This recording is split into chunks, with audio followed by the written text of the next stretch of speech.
If you're vulnerable to psychic damage from roguish language, stay away from these gibbering mouths. But if you intend on listening to this podcast about enriching your fantastical group hallucinations, you're too far gone already.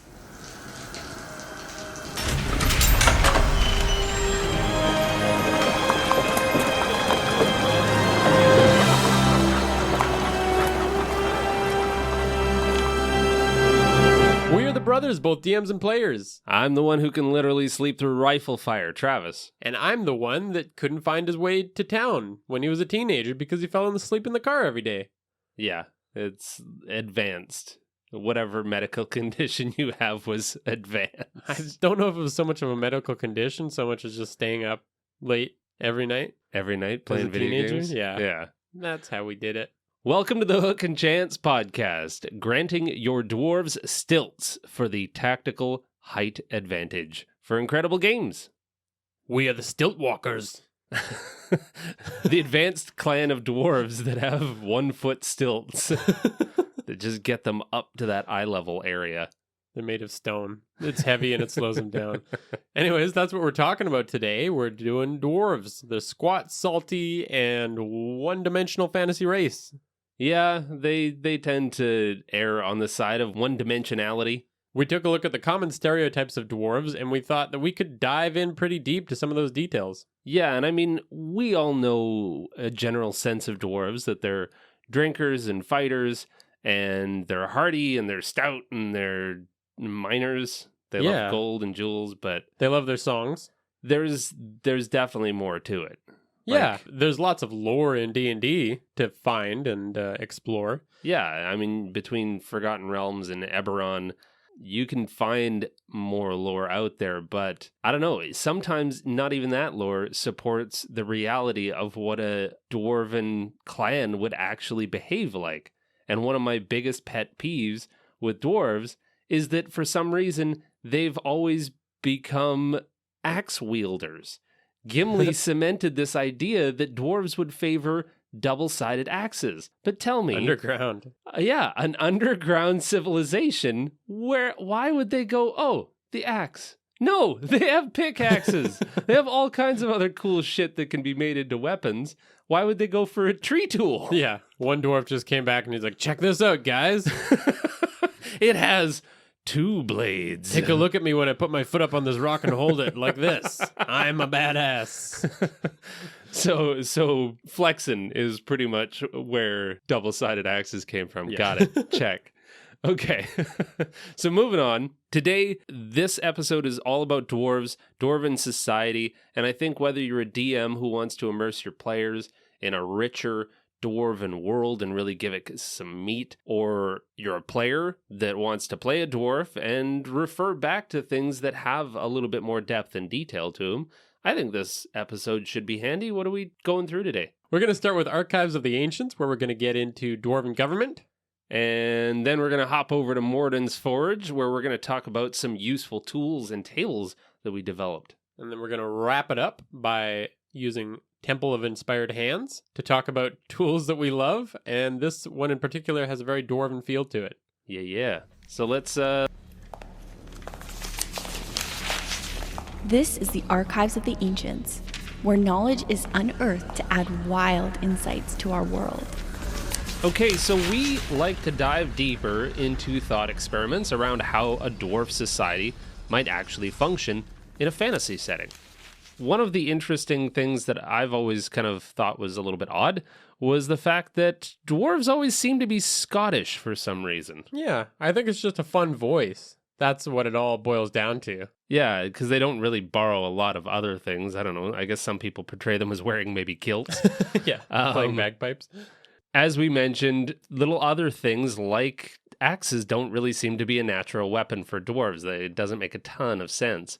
So I think it's especially easy to fall into a pit of stereotypical dwarves, which is kind of why we love doing these thought experiments, is just to really kind of extrapolate on why and the foundations of where you would get to an eventual dwarf, a really fleshed out dwarven society. While still keeping it really exciting to play and fun, but super logical, as we like to make things. And it just allows to go into much deeper role play when you can think of your dwarven adventurer and also have an intimate knowledge of the world that they come from. How they might react to certain things is influenced a lot by the culture that they come from.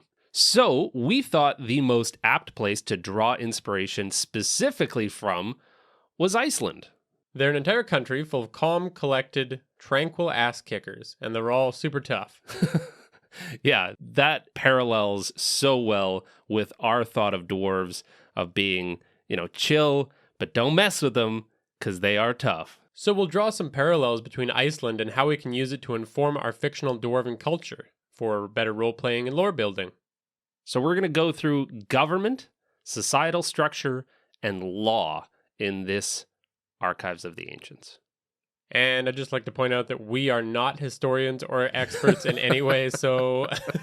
We're going to do our absolute best, but we're definitely going to butcher some cool history. Go do some reading on some of Iceland's really cool history.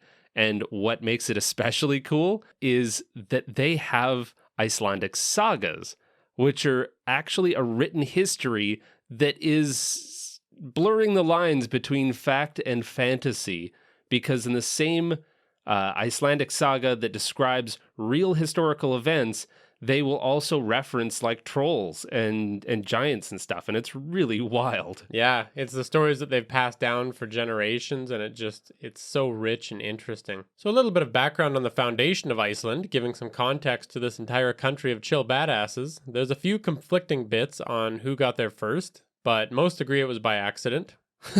And when they got there, they were mostly disappointed. Just a history of early explorers who got to Iceland and went, well, shit. Well, I mean, when you're on a boat for that long, I imagine you're just looking for something that looks something like home. But no, when a Norwegian guy named Nedad saw this barren place, he named it Snowland. And then he beast out. He was like, nope. There's nothing here, guys. Let's go. So, yeah, settling this harsh and beautiful place, I imagine, was pretty friggin' tough. Lots of fatalities. Not a lot of people lasted. And it was basically like every single year, the island shook like a bedsheet and flung everyone that couldn't hang on, that wasn't tough enough to hang on, back to wherever the hell they came from. Because it's a land of ice and fire, literally. There are volcanoes and earthquakes and all kinds of insane geographical shake-em-ups. It's so cool. And at first glance, I would imagine as a settler, as somebody who discovered this place, I would get there and go, well, this ground is rock hard. There's not a lot of topsoil to grow things on. Like it's a difficult life to try and eke out there. Yeah. It's fields of lava, literally. So okay, so the first thing that happened during this golden age of settlement of Iceland is they created the Althing, which is their parliament, which still goes today, and they would hold it at Thingvellir, which is a national park. The Icelandic language is very complex and to simpletons like us, very difficult to pronounce. So here's the real pronunciation. Thingvellir. And one more time for if you didn't get that first time. Thingvellir. Yeah, it's that difficult. It's very challenging for my tongue to do that.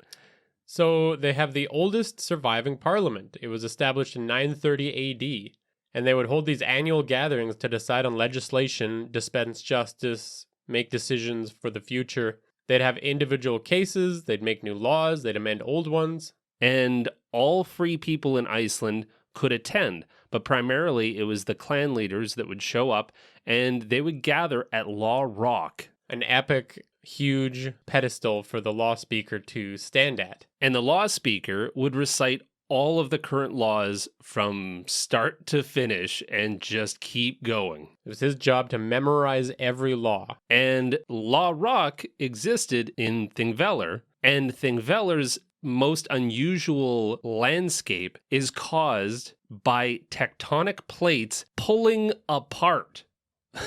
How much more epic does it get than that? So it's this kind of chasm that runs down the countryside.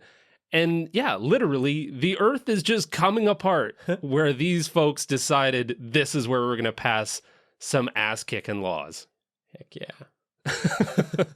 So obviously, there's a lot of things that we can pull from that to apply to dwarves. Yeah, so shifting over to dwarves. They love laws. We all know that. They're really strict about their rules and traditions and laws. And if you want to take that extra step, they would probably have an event that is very much like the All thing, and this event would probably be super popular, and it would be looked forward to all year by all dwarves. They're just always talking about it. It's like the Super Bowl. They're talking about what laws are going to be made. They're talking about who's going to get sentenced. Yeah.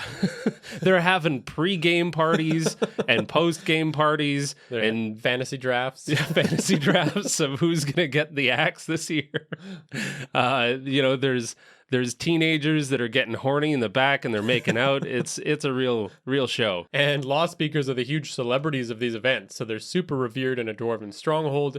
Everyone respects them. You do not cross the law speaker. The law speaker just stands up at the front and recites every law verbatim, which is very, very appropriate to dwarves. Probably with a huge Dwarven choir behind him or something like that. Oh yeah, like a tabernacle kind of like... to shake your bones while you're witnessing the laws. So it would also probably be pretty friggin' grand.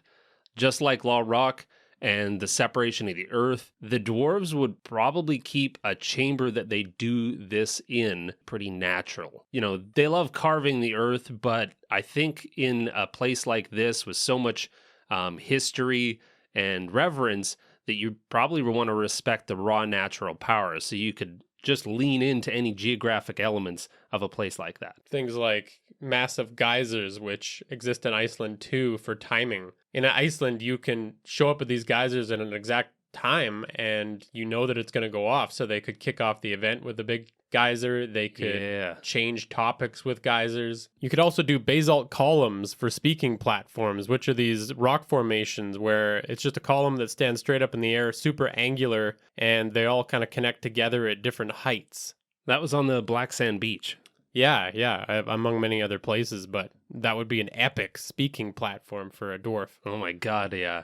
And while leaving it fairly natural, you could have the dwarves design the room in a spherical shape that picks up and channels sound to certain places, amplifies any sound that happens in the room. Totally. And that would also encourage the kind of discipline from those that are in attendance. Like it would command that respect as, I mean, if you had a spherical place, kind of like that subway tunnel that you can whisper in the corner and hear it on the other side. Yeah. Yeah. Like you would be able to audibly hear anybody just kind of whispering. So you've got everyone's attention because if they're screwing around, the whole procession stops and everyone focuses on you to deal with it. Yeah. It's all about respect and reverence and that kind of thing. Absolutely. Yeah. Upon entering the chamber as a part of that respect, you could have each one of the dwarves that are part of the procession strike a massive shield or something like that and recite their local mantra.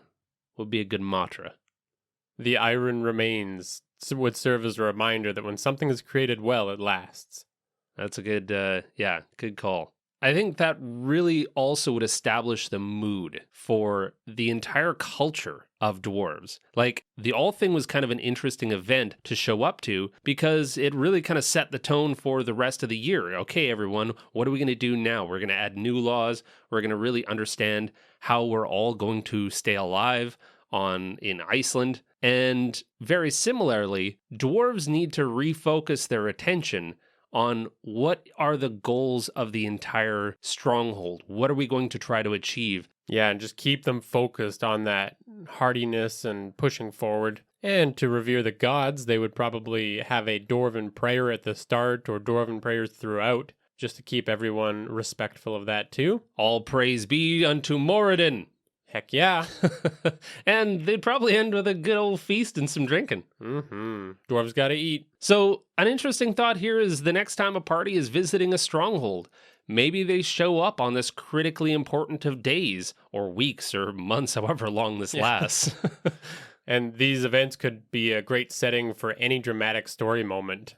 Hell yeah. A party could be in trouble with dwarves in their laws. They could be representing dwarves in some major task. Oh yeah. Stand on the geyser and speak. Or be blasted forth by Moradin's fury. If you're found guilty, you get You get clean from the wrong direction.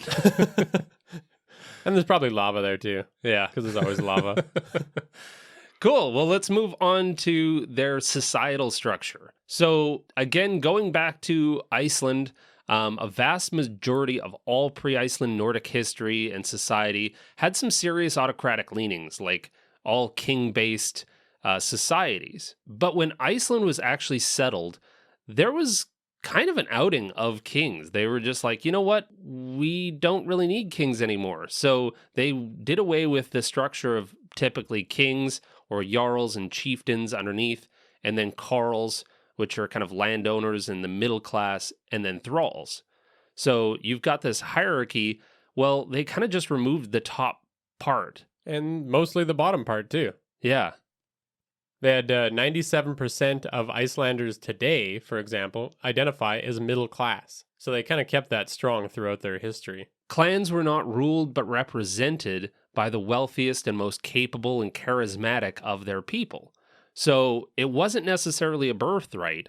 It was, if you didn't do a great job representing the people of the farmers that you represent, they would go with someone else who better represented the whole. Baseline for democracy. Pretty cool. And then Iceland also has a very interesting and structured naming convention. And we thought this was particularly dwarven as well, as they just kind of deviated from a lot of the idea that you would get a family name and you just kind of keep going with that. And so an example would be if I were Icelandic, my name would be Travis Seanson. Because your dad's name is Sean. And you're literally his son. Your dad's name is Sean as well, by the way. I'm aware. You were the example. And if I had a daughter and let's say I named her Sigrid, she would be then Sigrid Travis' daughter. And she could choose to take her mother's name as well. Yeah. As part of that. And I believe that's actually where the naming committee comes in and presides over any of those kind of name changes to make sure they fit within Icelandic naming conventions. Yeah, and the naming committee actually is pretty interesting because they've even got a list of pre-approved names. So if you're naming your child, you can just look at the list and that name has to be on the list. If you have a name that you want to name your child that's not on there, you have to basically contact the naming committee and they'll see if it fits into their language and the conventions that exist. So all of this is kind of interesting, and we took it again in that dwarven direction, and we thought, okay, so a lot of dwarves have this image of having a dwarven king. There's always that image of a dwarf sitting on a throne made of gold and blah, blah, blah, wearing a huge helmet that's cartoonishly large. But this kind of didn't really fit with our idea of dwarves. So the highest importance is their role and what they do for the whole. If the entire culture is centered around how to make that stronghold its strongest it can be, the highest level of governance might be made of 3 parts, kind of like spokes on a wheel. You've got the clan representatives, where clans are a familial line. The oldest and wisest, but always the most capable, represent a clan. They can be replaced quickly and easily by the clan. You've got law speakers, which we've already talked about. And you've got guilds, or a vocational craft, of which there's a lot in Dwarven culture. And the Grandmaster represents these guilds. Those that basically reach the highest level of wisdom and experience get to represent it. And that would make a lot more sense, I think, for Dwarven governance, is because you've got a democracy, you've got all of the wisest people making these decisions, and it's not a familial thing. So, kings or autocratic kind of governance was always about family lines, and that doesn't necessarily mean that family member is the strongest or wisest. You always end up with a dumb grandson that wants to screw up the whole society. Yeah. So then dwarves would have guilds that really play a strong part in their society. They've got guilds for everything. And it's one of the most important roles that you play. You could have an armor guild all the way down to like a hinge crafter. And I had this concept for a character that was just, an adamant hinge lover. And he would inspect every single hinge that he came across outside in the general world to inspect it for its craftsmanship fixing of hinges. Fixing doors and chests that he comes across. So, because dwarves are so long-lived and interested in this part, apprentice, journeyman, and master, which come from our typical levels, don't really fit because they don't have the complexity that dwarves would have. Yeah, so we thought that a more accurate depiction of this for your fantasy Dwarven Stronghold would go something like this. You've got a learner who is starting down their path of learning, and a teacher or kind of like a general practitioner. So once you kind of graduate from that teacher general practitioner, you have to choose a vocation to really invest yourself into, be it hinge crafting or armoring. So then the teachers determine the aptitude and learn new techniques from the grandmasters who've achieved the uppermost level of skill and experience. Then once a dwarf actually chooses a focus, they graduate from a teacher, and they start down that apprenticeship journey all the way to Grandmaster, hopefully one day. And to add further complexity to each of these levels, you could have things like the hardness of metal to determine your strength within that level of apprenticeship. So an adamantine apprentice would move on to an iron journeyman. Got it. Yeah. So then you have kind of that stronghold structure. Now you've got your law speakers, your clan representatives, and the guild masters. If you could actually consider how a dwarven stronghold might be structured, it makes a lot more sense with this in mind. So if you see it like 3 layers. So in the center is the main city with the city prime and all of the other guilds and kind of support roles. And you would have that central law chamber there as well.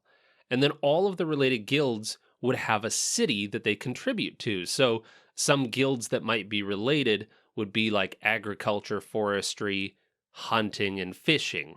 And those would be at the top. That would be at the top level where access to the outside of the stronghold might be easiest. Then down at the very bottom, you might have mining and smelting, maybe engineering for the entire structure of the stronghold, and say metallurgy guilds in a city at the bottom where all the digging and the dirty work is happening. And then surrounding your center prime city is the secondary supporting guilds and cities, which would make it the widest and most populated web of cities and guilds.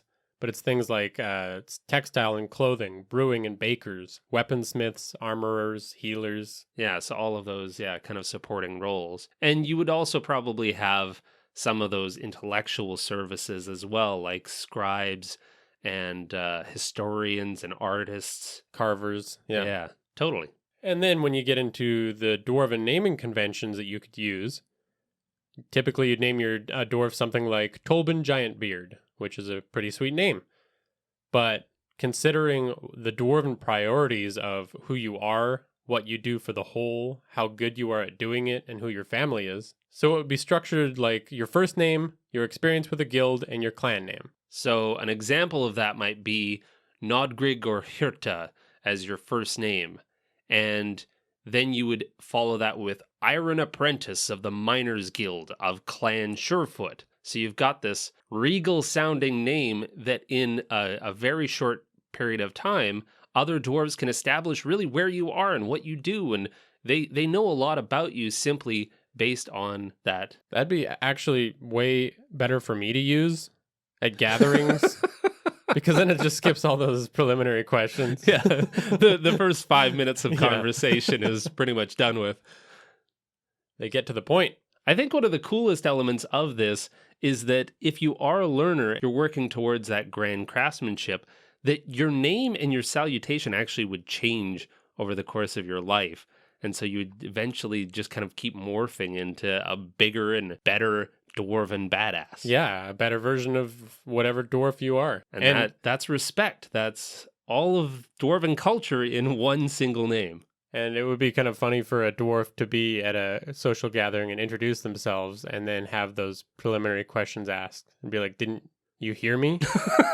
That's my name. You asshole. You weren't listening to the last. Yeah. So then getting into the law of dwarves, I was actually learning about this really interesting way to think about world building and law within culture, which is the tightness or looseness of a culture. So Michelle Gelfand, a cultural psychologist, was featured on the You Are Not So Smart podcast, which is where I heard her. She published a book called Rule Makers, Rule Breakers, How Tight and Loose Cultures Wire Our World. So tight cultures have a lot of rules which people violate at their peril, and loose cultures are more relaxed in their expectations, and they're more forgiving of people who deviate from the rules. There's a lot more depth to this idea that can inspire laws for any other kind of world you want to build, but we thought that was great, and we're leaning towards tight for dwarves. So Iceland has some of the lowest crime rates in the entire world, which is commonly attributed to their 97% middle class, which is really interesting to think about because since the very beginning of their settlement, it's persisted that way for a lot of reasons.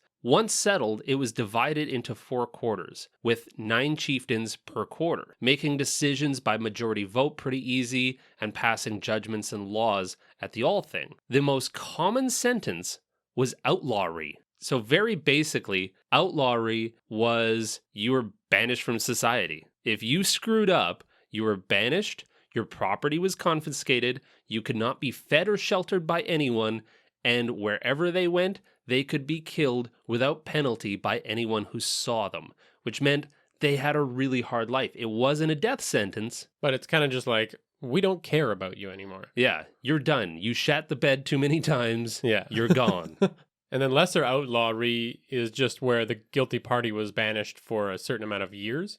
Yeah. So they usually went with something like 3 years where their property was not confiscated, making it possible to return to a normal life after that banishment. So that was really interesting. And we also looked into kind of the 5 elements of judicial punishment, which spun us off on a whole nother tangent, which was really wild. But essentially, in a very short form, you've got 5 elements, which are deterrence, which is convincing your citizens to abide; incapacitation, which is basically removing the offenders through either prison, basically; rehabilitation, reassignment, and rebuilding of the person themselves, the offender; retribution, which is eye for an eye, or hand for a loaf of bread, or whatever you want the to call death it. penalty, really. Yeah, that too. It's just that idea that the person has been punished appropriately.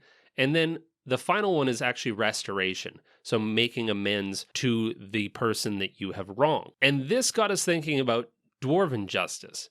So how would the dwarves actually dispense justice, and what would matter to them the most? So the function of each clan member is so integral. Everyone's got a role, so you don't want to use retribution. You don't want to weaken the clan. Yeah, if you kill someone, they can't contribute to the rest. You're really kind of weakening that group of people. So you'd probably focus heavily on deterrence and restoration.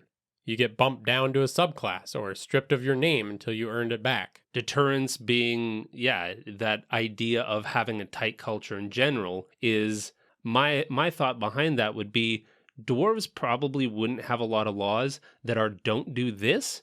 They would have a lot of laws that are do this, what you should be doing as a person. And that's kind of how that tight culture fit. So when punishment does have to be doled out, you've got probably a fairly minor punishment. We were talking about restoration. That feels like it probably fits the most. So the dwarf would then be likely stripped of their rank or bumped down, started on whatever your apprenticeship track is again, while you served the person that you wronged in some kind of like favor system. Yeah, any downtime that you have might now be owed to that person. Yeah, totally. More medium punishment might be 10 days in prison, which doesn't seem long, but to a dwarf, you're falling behind on your role by 10 days. I feel like that is a pretty harsh punishment. Yeah. 10 days in the pit. Get in the hole. Yeah, like if you were taken 10 days out of your job, your rival that is also going to be the Grand Master one day, they are now 10 days ahead of you. And in the grand scheme of 700 years of a life, even that 10 days might feel like an extreme setback to a dwarf. Yeah, and especially if you're not given less duties or responsibilities in your role. Oh, yeah. Yeah, totally. And then I think the most extreme punishment would be that banishment that the Icelanders practiced. a dwarf might be booted from a society and kind of branded as clanless and strongholdless. And that might even lead to the names that we typically see with dwarves. Yeah, like just the simple, this is my clan, this is my name. Yeah. Totally. Yeah. Yeah, so it's a dwarf that does something unforgivable, but they don't want to completely strip you of your potential. And killing them isn't an option because that would erase the entirety of potential of another 400 years that dwarf might be alive to achieve great things, like even found a new clan or, I don't know, go on merry adventures with a group of... And then, like the Icelanders, it's got a year value attached to it. So you come back and then you plead your case. You show them what you've learned and why you should be let back into the clan. So you would have that potential to restore your name, restore your clan, or, if in the most extreme circumstances, you were just banished forevermore and you were never allowed to come back to your stronghold. Yeah. Which would lead to a lot of the adventurers, a lot of the dwarven adventurers that seem to be clanless. They're just roaming the world. And so chaotic. Yeah. Like, they're rebelling against what they've been raised in. And of course, you're going to have dwarves that don't fit the norms. So totally fits. I think there's a lot of really interesting role play opportunities there. When a dwarf is out there, he's been banished from his clan, comes across a town where they're holding some kind of justice, like a public execution, that would seem really wild and extreme and just be like, why are you killing this person? That would be a little bit intense as far as retribution would go. Yeah. Murder from the leaders? I don't understand. Yeah. What kind of chaos is this? So maybe your player character has a really rich backstory that includes failure or a minor failure that resulted in a 3-year exile, like the Icelanders would. That gives you a really cool motivation to learn or to bring something back of worth or value so that you can get back in. Yeah, so that would add to that restoration. Hey, I've brought back these riches to my clan. I'm buying my way back in to try and make the clan stronger. I'm ready to come back. And then maybe part of a character's story, they realize that they don't really want to go back because there's a great big world out there. Also, 3 years is a long time to go adventure. I don't know a lot of adventurers who last 3 years of dungeon delving. Yeah. Cool. Well, I think that pretty much wraps this up. Excellent. I think we covered some good stuff. Yeah. Let's go to Morden's Forge for a really helpful tool in naming that dwarf, like we just talked about. Yeah. This is Morden's Forge, where raw materials are reshaped, honed into tools and weapons for the most incredible of quests.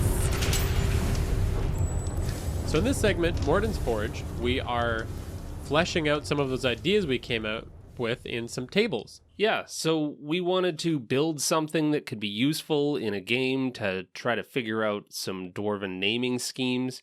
We were talking about how you could start with your first name and then your expertise and then your level of expertise and then your clan name, and that's your full dwarven name. Because it makes sense for dwarves to have a really long, intricate name as well. Yeah, I like totally. That. Yeah.